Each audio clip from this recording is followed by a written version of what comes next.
Basically what you have is you have the history of the 47 Ronin, which happened in 1702 or 1703, depending on which historian you ask.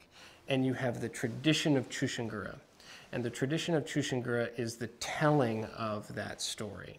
So whereas the history has firsthand accounts, it has documentation up the wazoo, Chushingura is more our interpretation of the spirit of that story.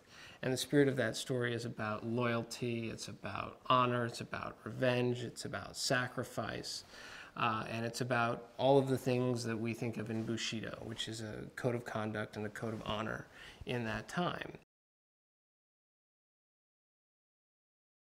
It was about taking a lot of characters and mythology that was already in the Japanese culture and has been in the Japanese culture for hundreds and hundreds of years, and bringing it to life on the screen in a way that the Western audience has certainly not seen, and the Eastern audience has not seen, especially in Japan, has not seen on this kind of production level.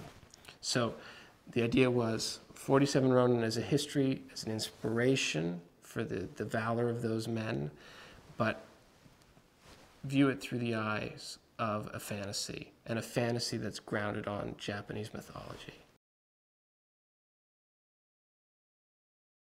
Whether it's the story of the outcast, which is something that as a Western audience we can understand very well. Keanu is that outcast, and he's the outcast that's brought in and accepted over the course of the film by Oishi, who's effectively his adoptive brother, more or less.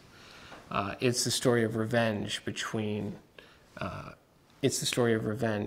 Oishi against Lord Kira, who was the cause of the death of his master.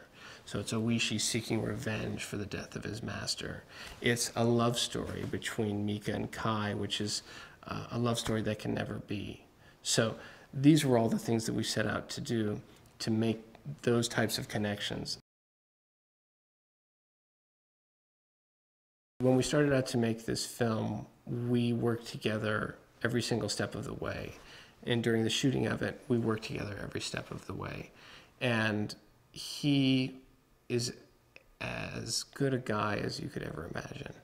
Obviously, he's a movie star, and we know from all the big movies that he's made, but he's also just an incredibly and sincerely good man. And incredibly intelligent. And from story meetings to design ideas, he's receptive to things and also incredibly creative and very much a part of the team. I consider him a good friend, a collaborator, and just all in all, fantastic person. We had everything from 47 men infiltrating a castle and trying to have the perfect assassination attempt. Of course, it goes wrong and it turns into a big, McLoicus. It turns into a big mess where you've got our 47 guys fighting against hundreds and hundreds and hundreds, and then the one-on-one battles. So expect that. Expect the big action. We built the big sets. They're real people. It's real fighting.